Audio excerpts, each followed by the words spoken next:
So this is the our Bible study of the Church of Christ at Forest Hill. We're looking at Luke chapter 12.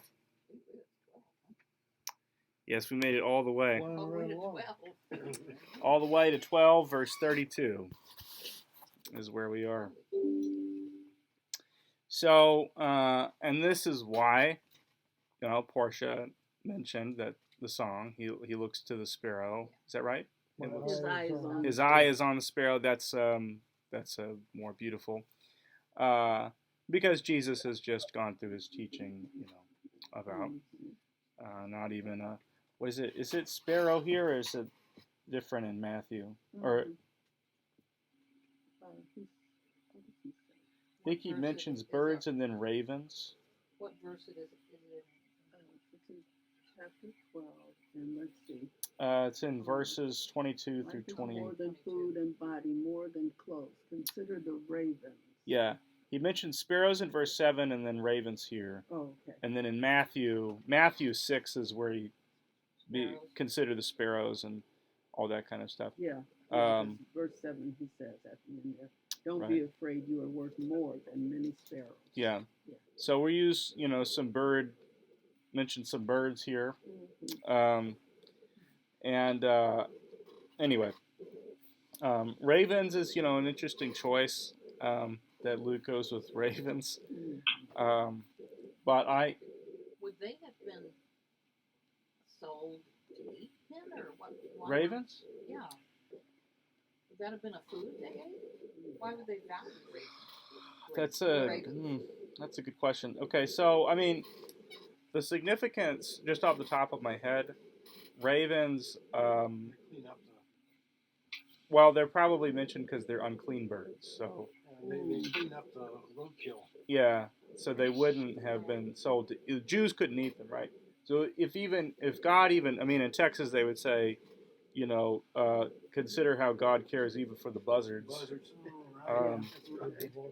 Yeah, and though I did know a guy who, well, I didn't know him, but there's a guy who lived in Cottonwood where I first preached, and he found a buzzard hatchling which had been abandoned, took it home and raised it with some hatchling chickens, and then it grew up. At first they considered it like a brother, and then it grew up and to be much bigger than they were, but the buzzard would just sort of follow him around like a dog, and he would give it dog food, but then it got bigger and he had to go out and find it roadkill, and anyway, just Bob and his buzzard out in Cottonwood, Texas. Anyway, so ravens are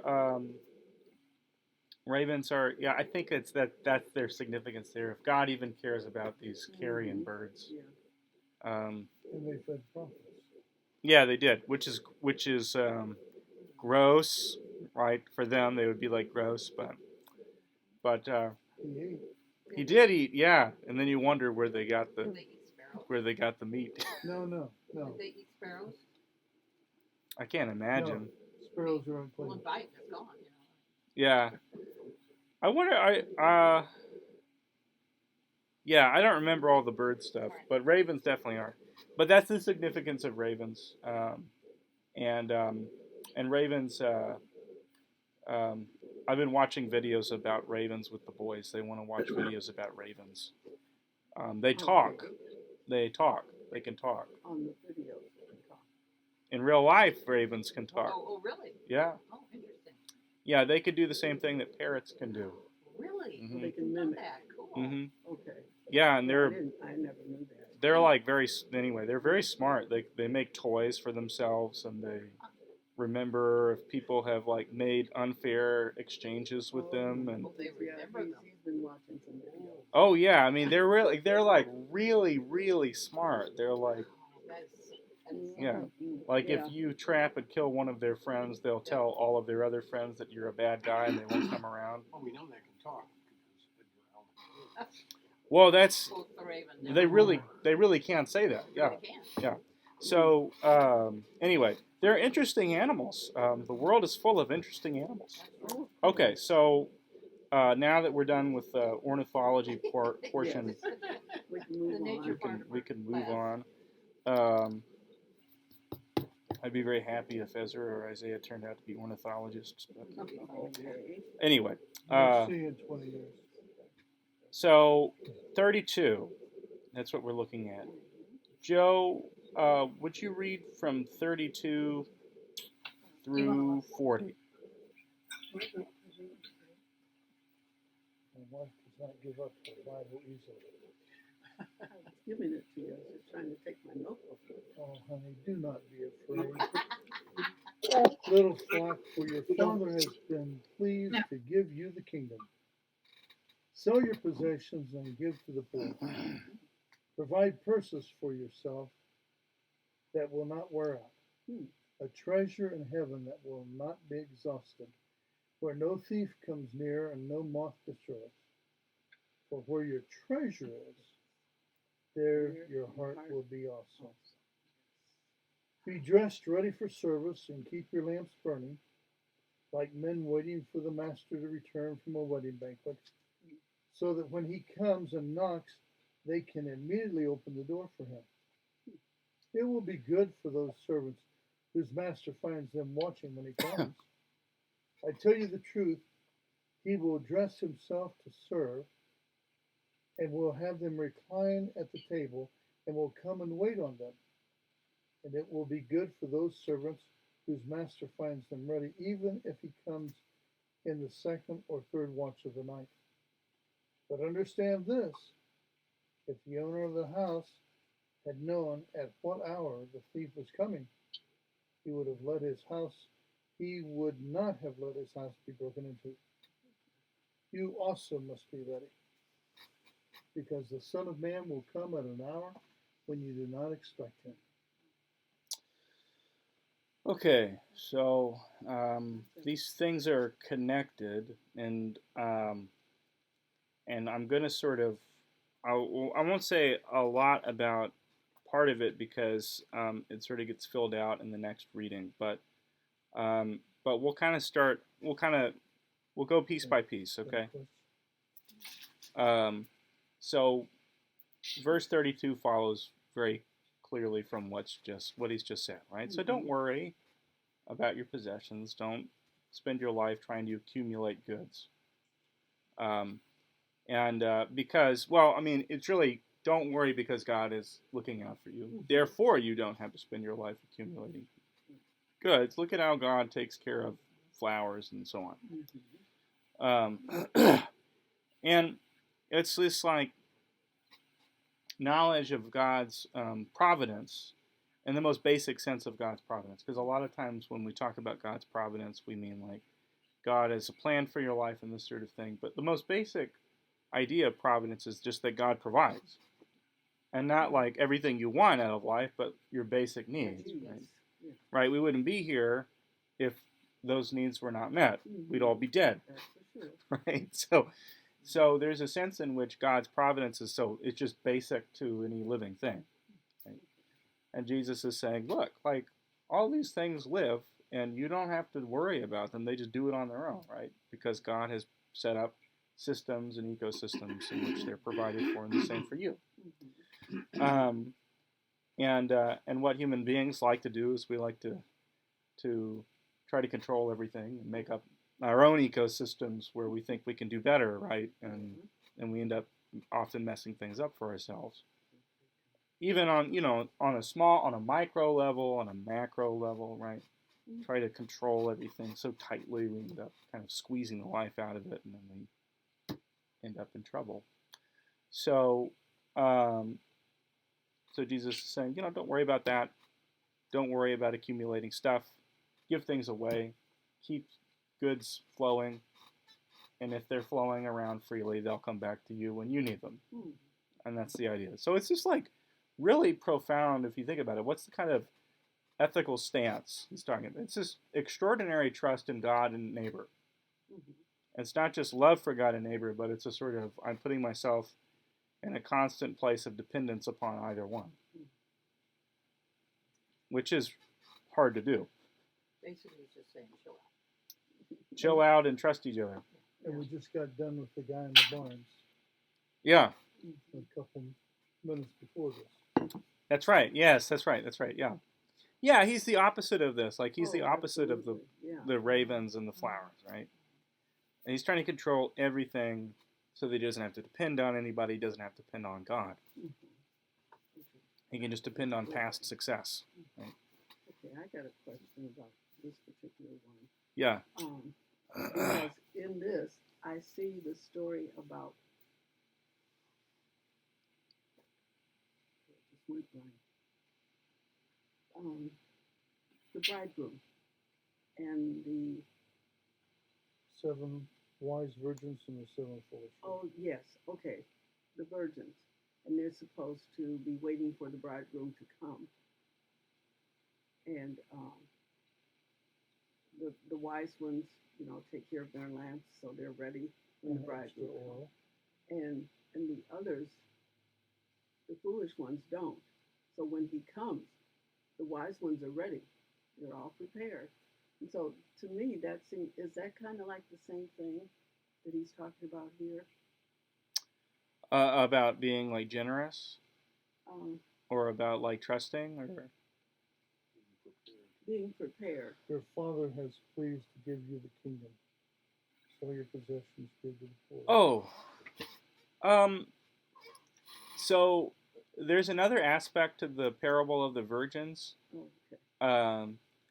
but it is related to it. Mm-hmm. So you have to think about like, okay, so in their mindset, they don't know how long we're waiting around for Right. Jesus. Yeah. You don't Okay. know when he's coming. So if you think he's coming tomorrow, why not sell off all of your stuff?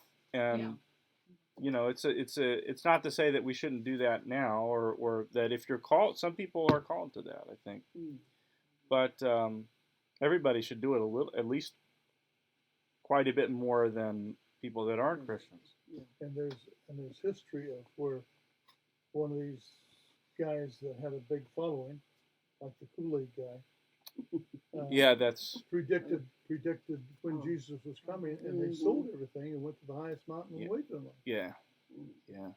yeah. Those people that predict the return of the Lord have a pretty bad track record. Right. Oh, They have a very bad bad. track. Very bad Very track bad. record. So- Yeah. But Fact, those not one of people them. believe because Yeah, They did, yeah. they act upon it. Yeah. Mhm. So, okay, yeah, but that's actually the sort of, for the parable of the virgins and the wedding. It's very similar to the parables that we're about to look at. Oh, okay. But the sort of horizon against which to see that story is this imminent return of the bridegroom. So there's this expectation of the day of the Lord, right? The end, Right. Mm-hmm.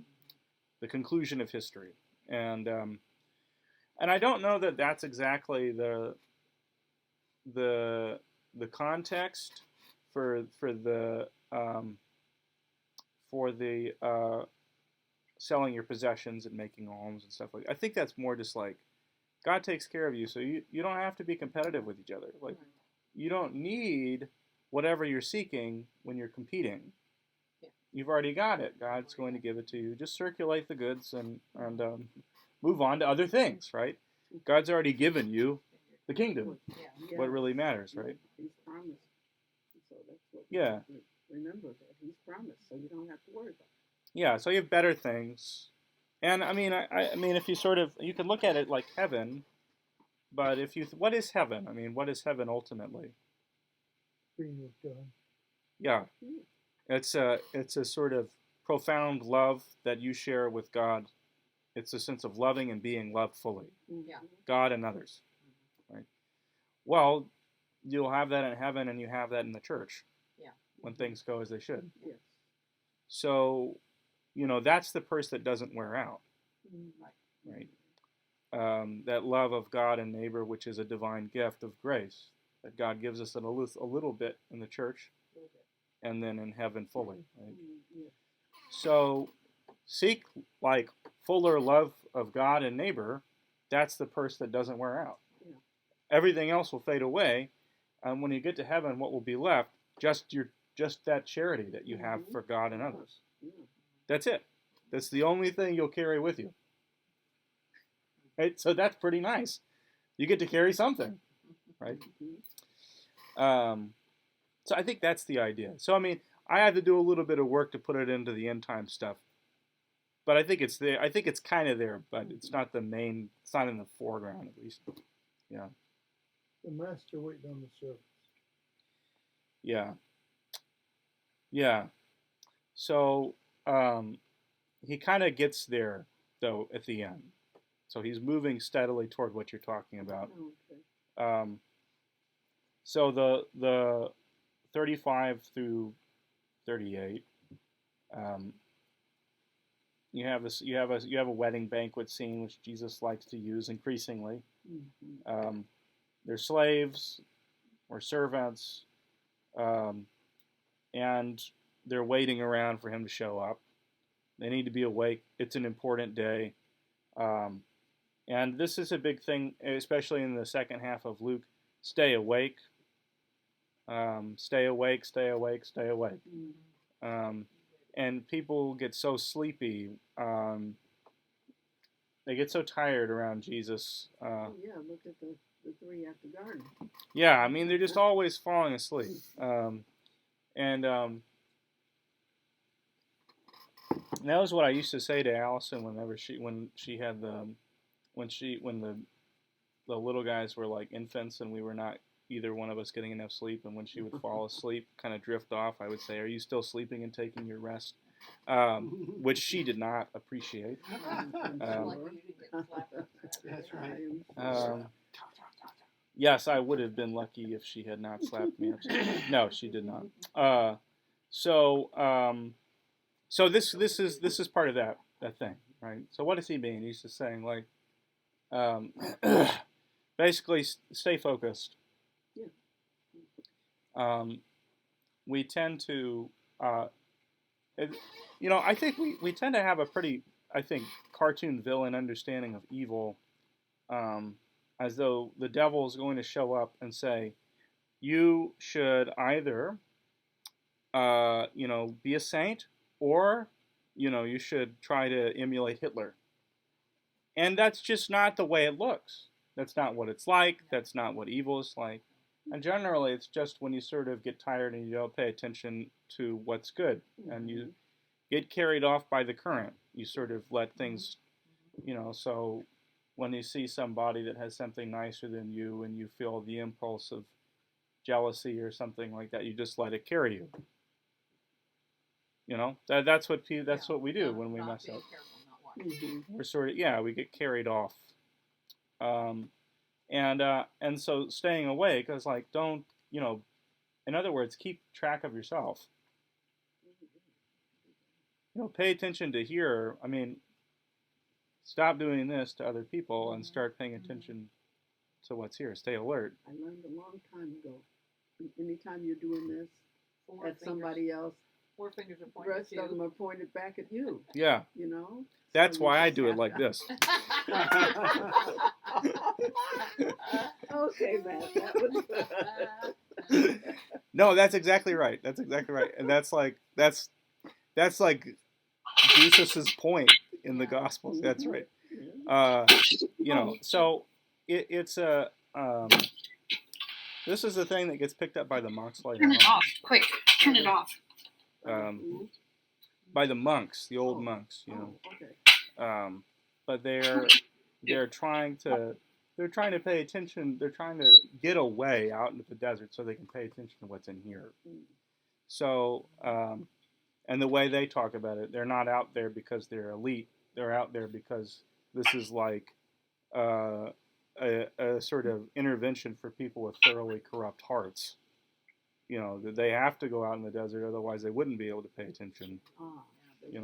So they're so easily distracted. Yeah. They have to get away from any That's right. distraction. The people in the cities who live the active life are the real spiritual people because they can be good despite these distractions. My guess is that living in a desert like that will bring its own distractions. It turns out it does. It does indeed. Other things become distractions. Yeah, and sometimes they get mad and kill each other. So, dear. oh yeah. Well, it's a bunch of men living Maybe out. that happens. Yeah, Maybe that happens. Yeah. So I mean, yeah, they have all their. You don't have to have a lot of people for there to be. That's the Jesus Cain and Abel, right? Right. There's not a lot of people. Right. Only the two of them. So, yeah. So anyway, that comes up. So yeah, I mean, this is part of this theme that we often ignore, but it's paying attention to here, right? Not in a selfish way, but like you're keeping watch over your own heart. Yeah, when the devil is always whispering into your ear, it's okay.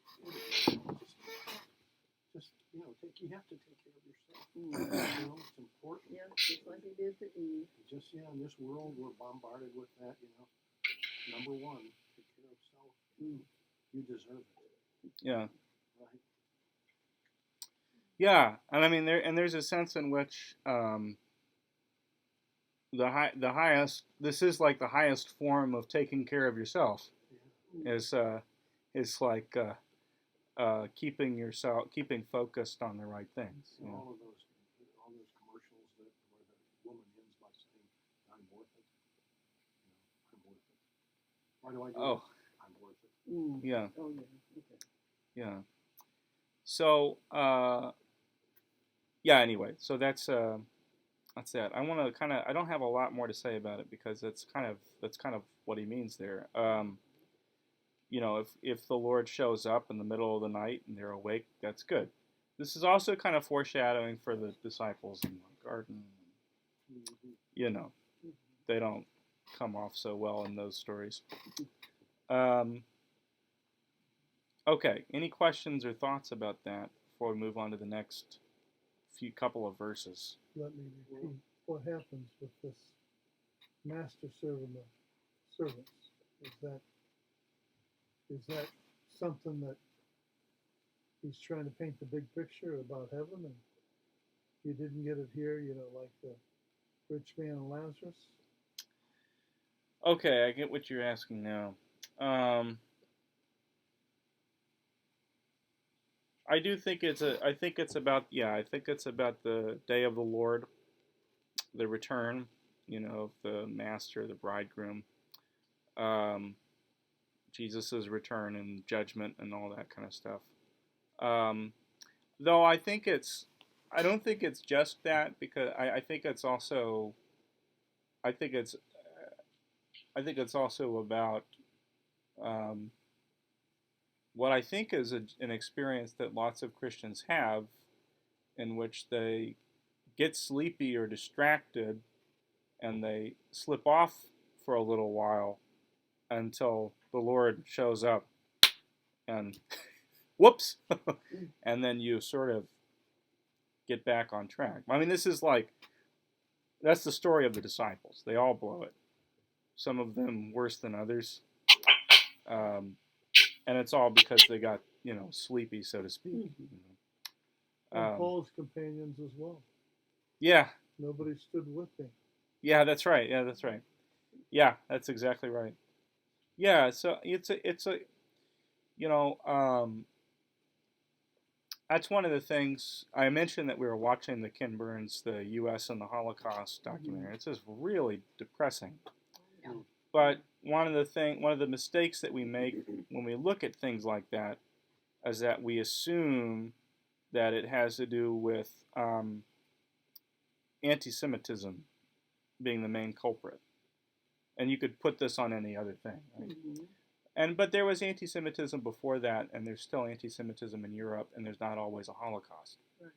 So the big thing is that there's just people lost a sense of responsibility for each other.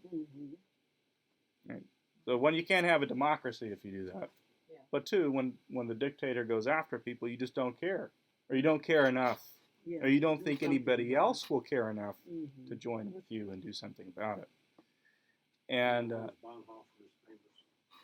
They came for so and so, and didn't affect me, so I didn't. I think there was another guy. That was a different one. Yeah. Though I can't. No, it wasn't Bonhoeffer, but I don't remember who it was. It was one of those guys, though. Yeah. With him They came for the in the confessing church. communist. I think I don't remember what that guy was. He was something. Yeah. I don't remember. He was anyway. but it's a good quote. Yeah, they came for the trade unionists, they came for the communists and the socialists and the gypsies and the Jews, and then it came for me. Nobody was left to speak up, right? So Yeah, but did you speak up when they were doing that's it? right. That's the Yeah, point of that's it. the Yeah. whole point, They yeah. did. So, but the point I'm driving at is that when you see things like this, it's not because people want to do bad things. It's because people are just drifters. People are just being carried by the current. And especially when it seems like the costs are high for not doing that, and they say, ugh, better not look into it. You know, better, it's not worth it. Don't Right? want to get involved. Yeah, I don't want to get involved. Yeah.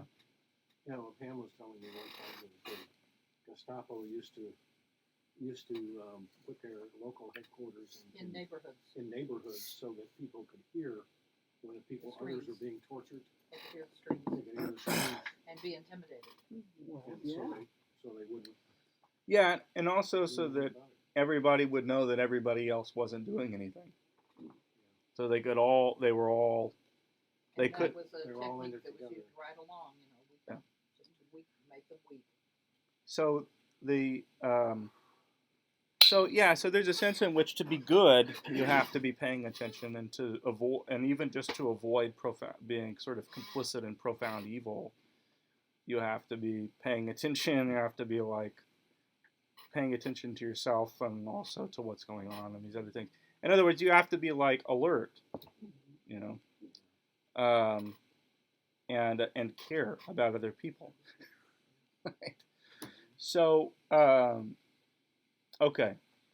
And so, in a sense, like I think there's a sense in which you can read this as a more general thing, which is that there are moments in our lives, and sometimes they're big political things, and sometimes they're like very individual things, in which people are tested, and it's a definitive decision, you know, that you make, and you just don't make a good decision, or you don't make a decision at all, which is a decision of itself. Mm-hmm. You fail to decide to do what's good, and that's a moment when, you know, you need to be awake.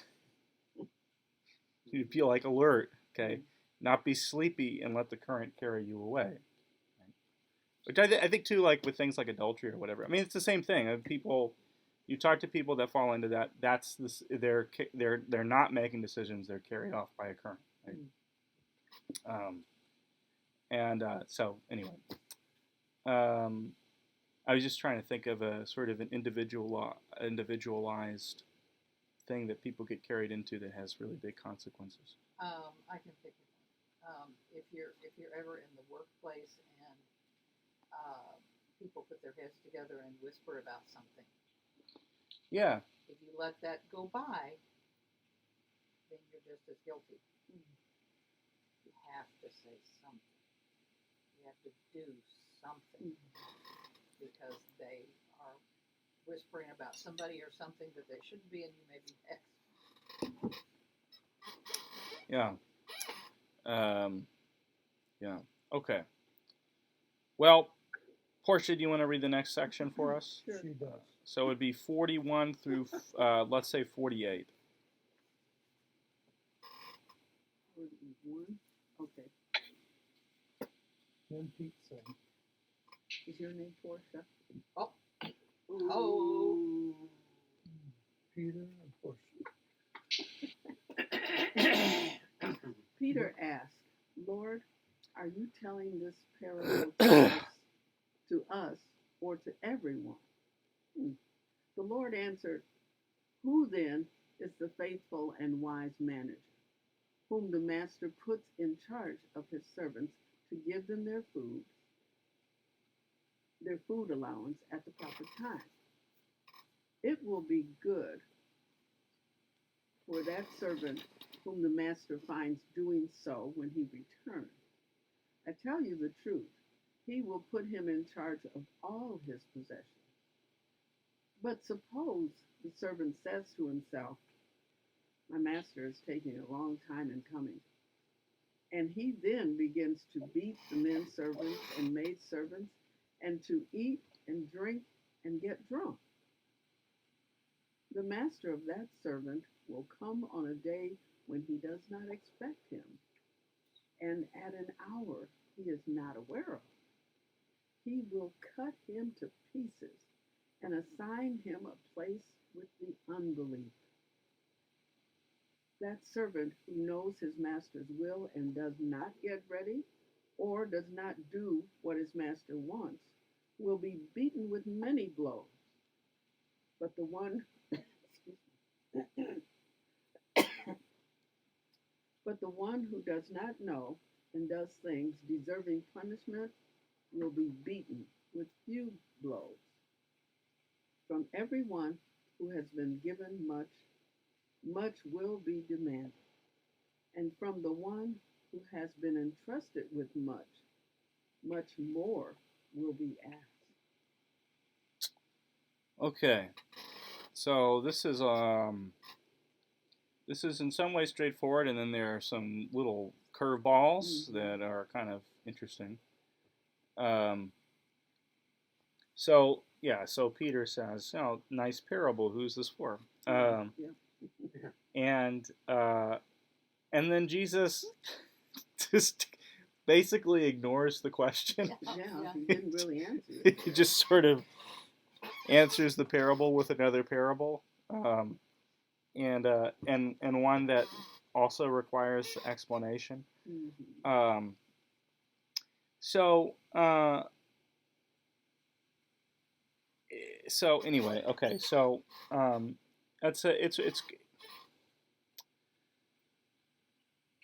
it's sort of about positions of responsibility, and in a way, Jesus is kind of addressing the question, but in a very weird and indirect way. So he's talking to the disciples. What are they supposed to be at some point? They're going to be the spokesman. They're going to be the people in charge, saying stuff, doing stuff. Yeah, also known as apostles. Apostles, yeah. Right? So they're put in positions of responsibility. And so in a way, Jesus is saying, this is for y'all. We're about to go hang out in a garden late at night. I would like y'all to stay awake. So this is for y'all. But then there's this weird thing too, because we're reading it. We're reading. Right? Is Russ here? So it's not just for them, No. it's also for us. Okay. And that's basically kind of like his indirect answer to Peter's question. Yeah. Because he's telling all these stories, so it could be for anybody within Who hears it? the sound of his voice. Yeah. So listen. Okay, Peter, when you read Luke's gospel, you'll get it. Yeah. But it just means something different for us than it does for them. Right. It has a sort of immediate meaning for them, which it doesn't have for us in the same way. But each of these sections we read Don't fiddle with that. all have Don't fiddle with that. thread going That could through mess them. up the whole thing. Be Yeah. awake, be Just alert, don't fiddle with be it. ready, Yeah. because things are going to happen when you least expect it. This one in particular, that's right. And this one in particular is for people in positions of responsibility, which he wants for them, Yeah. right? And so you have two different kind of scenarios. One slave who's given responsibility, and he does what he's supposed to do. And what does he do? He gives everybody their allowance of food at the proper time. Right? That's basically it. Which is the job, which is a position of responsibility later on in the church. This is like the original job of the deacons. Okay, so what's your job as a leader in the church? Well, first of all, it's actually food distribution, right? And or in our own day, it can be that, but also just in other words, you're in charge of doling out alms. That's a big responsibility that you're supposed to do. But then you have leaders who, and if you do that, I mean, then the reward that is given to this slave is so out of proportion with what he'd done, right? Yeah. So all he's doing is he's giving food out when he's supposed to, which is not a big thing. But then the master comes back and says, "Well, I'm going to put you in charge of all my possessions Yeah. now," right? Which is a big jump, okay, from basically um, distributing grain in a certain way to this. And then, but the other scenario, I mean, and so what's going on here? If Jesus put you in a position of power, and you do what you're supposed to do, and you essentially distribute to people what they need, body, soul, everything. It's a humble job, but when Jesus comes back, he gives you something way out of proportion of your with your merits, right? So you've done something good, but then you get something that's just right. It's just, yeah.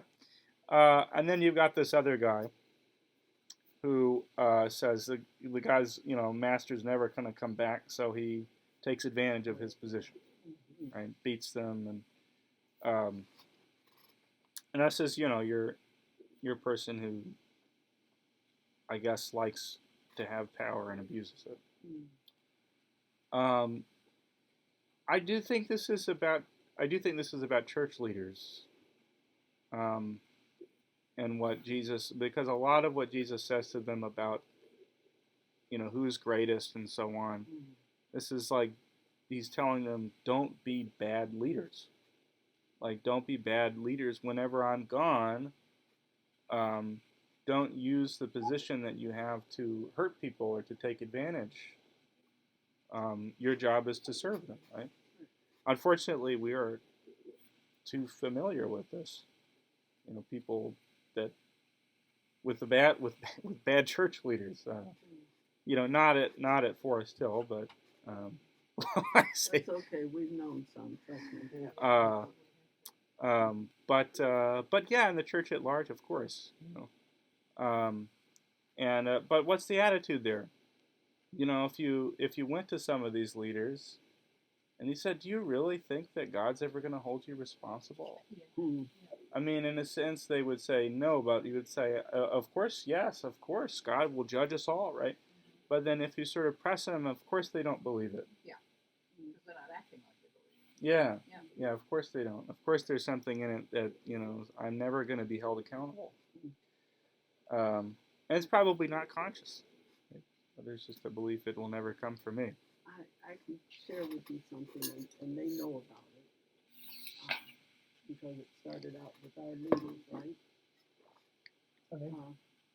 Mount Pleasant. Okay. A sister congregation. Okay. And it was finally discovered, I don't know how long it had been going on, but the minister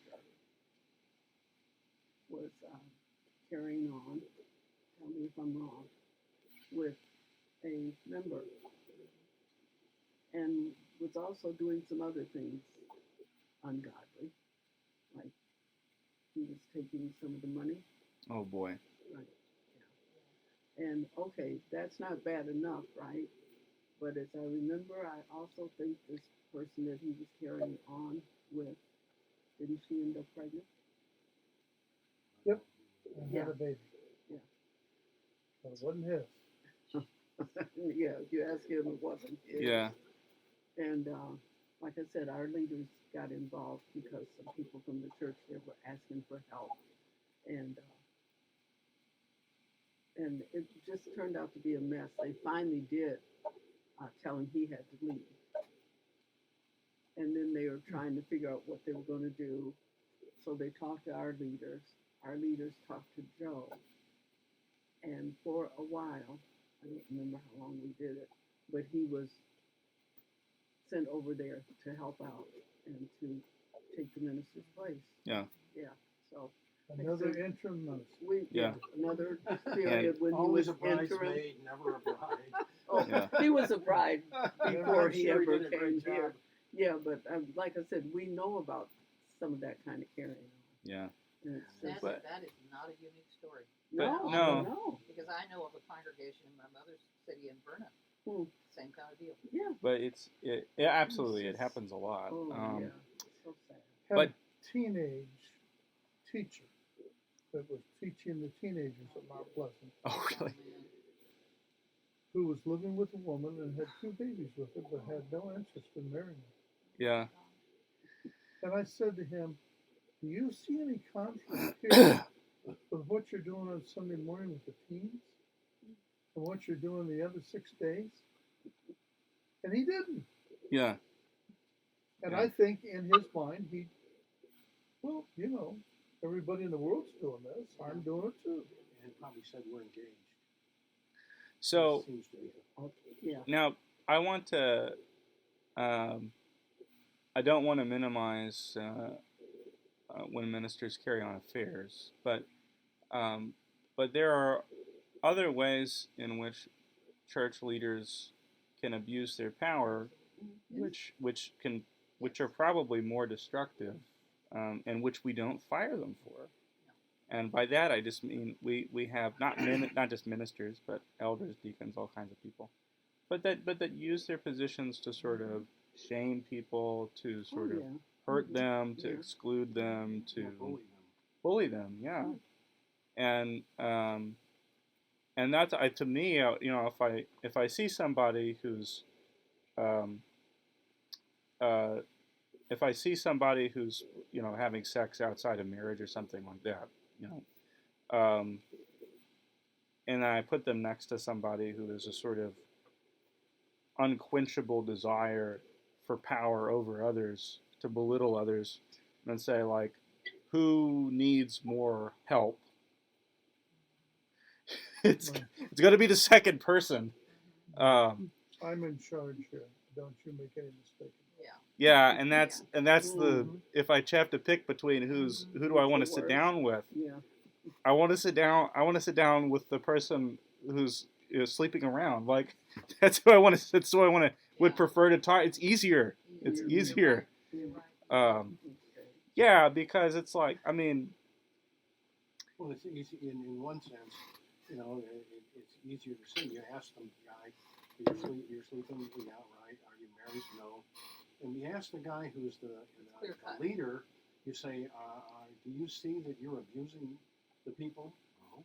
Wow. Yeah. I'm in charge. I know. It's my duty to tell everybody what to do. That's the issue. Yeah. They don't. They It's won't own it. it's They won't own the it. it's Not clear cut. it is so much easier to learn self-control over your body than it is to learn self-control over the thing that exercises self-control. Desire for power, influence. Yeah. And that's so a lot of times in the church when we put sins that have to do with a lack of bodily self-control, particularly sex, way at the top of the pyramid, and ignore those darker, sort of deeper impulses, this love of power and all this kind of stuff, which is really. I think the particular guy you're talking about, it became my job to take him out and tell him he was fired. But I remember. Short straw, huh? Right. Well, I mean, I didn't scream and holler at him. But I mean, he would do things like teaching on Sunday night or Wednesday night. He ran an insurance business on the side, and he would be teaching class, and his phone would ring, and he would say, "Oh, just a minute, I need to take this call." And he'd go do business Oh, geez. right in the middle of the class. So did you have to? I don't mean to just like. Did you have to? Did he require that you explain to him? Or were you just sort of like, you get this, right? Like you. Well, I think it wasn't lost on him. I Okay. think he knew that, it was, but he did the typical thing, right? He went down the street, started another church. another and took congregation. people with him. The one true Took- Church of Christ. Took his followers with him, and Yeah. And So that's what happens in Cleveland. You point to a congregation, I can tell you where they came from because so and so was fired and he went and started his own yeah. church. And it's over and over and over. So before we wrap up, because we're about to run out of time, there's a strange thing that Jesus says at the end. He says, "The slave who knew what his master wanted but did not prepare himself or do what was wanted will receive a severe beating." Right. So this is your, the guy that beats the slaves and so on. Yeah. But the one who did not know and did what deserved a beating will receive a light beating. What is he talking about? Innocent. Okay. Yeah. I'm in charge here, and you're gonna know it. You see, now that's a completely different attitude than, well, I was trying to help the church. Did I overstep? Yeah. Yeah. See that attitude. Yeah. One of the things no, I'm going to get you off on it. It's been read that way, and it depends on what you think he's talking about here. So um, if he's talking about the slave put in charge, it has a certain meaning. If he's talking about the slaves in general, it has a different meaning, which is more baffling. So it's people. So in other words, so it's like, and it's not exactly clear, because is he talking about the ones that are put in charge, or is he talking about the other slaves? If he's talking about the ones put in charge, it's like what Joe said. But if he's talking about the other ones, you just have let's say you've got slaves, and they have the bad guy in charge. They don't know what the master's will is because he hasn't told them. They just have to do what the bad guy told them to do. Right. So these would be like, I don't know. I guess you could even extend it. I mean, they could be like the people at Jonestown, or people that are just like, these are like your normal people that just have bad leaders.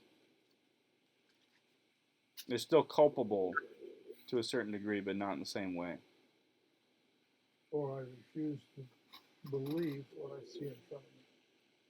Yeah. Brother so and so could never do that. Yeah. Yeah, that's right. Yeah, you just fail to, You're just wanting to get rid of them and making up stories. Yeah. Yeah, that's right. Yeah. Yeah. And that's what's kept a lot of bad leaders in their positions. And in my position as interim minister, I said, well, we can solve this right away. Let's just do a DNA test. Yeah. I was real popular as Yeah. interim minister. Yeah. So anyway, yeah. So there's a it's a strange passage. There's a similar passage in Mark 10, at the end of Mark 10. I just flipped right to it. Oh no, I didn't flip to it because I didn't remember where it was. Anyway, it's whenever. Oh yeah, it's the end of. It's the end of Mark 9, I should say. For everyone will be salted with fire. Salt is good, but if salt has lost its saltiness, how can you season it? Have salt in yourselves, and then be at peace with one another. That's just weird. I don't. They seem to be saying that everybody's going to be accountable, but based on what they knew, there may be different levels of accountability. Yeah, that's right. But they're not thrown out Because he with the says at the unbelievers. end, from everyone who has been given much, much will be demanded. From the one who's been trusted with much, much more will be asked. Yeah. I mean, That's right. If you don't know what your job is, and so you do what you think is the right thing, even though it's not what the master wanted, you'll be held accountable, but not like the guy who knew what the master wanted. It's weird. The reason that I say it's weird, and we're gonna have to wrap up, but it's just weird because if he's talking about judgment, what does it mean to get a light beating? You know what I mean? On the severe beating, you could die. On the light beating, you just get hurt. Yeah. So it's like, yeah. Anyway, so I'll just kind of leave that. I don't know. Discipline in the fire department. When I was thrust into being captain of the training academy, I would say to individuals that would come to my desk for obvious disciplinary reasons, now if you don't like anything I've said here, I'm more than willing to take it to the chief and we'll let him decide. How many of you think wanted to go to the chief? I took the light beating. Yeah, Okay, I see yeah. what you're That's right. saying. Yeah, You or don't like what I'm doing here. You don't have to accept it. Yeah. Maybe this is where the notion of purgatory. Well, yeah. There are passages like that are just kind of, that are weird, and you can run off with them in different directions, but but you know, you don't have to have a full blown thing about purgatory. But you can just say, I don't know, you know. It could be that people are sort of purged, and then, you know. But whatever. I mean, if I get to heaven and God says, you get a light beating before you get in, like that's Okay, fine okay. by me, go for it. Right. That's fine. I accept it. I deserve it for something. Like I deserve it. definitely That's deserve what it. Yeah. Um, so okay, let's wrap up there at 48, and we'll start on 49. Fiery stuff. Though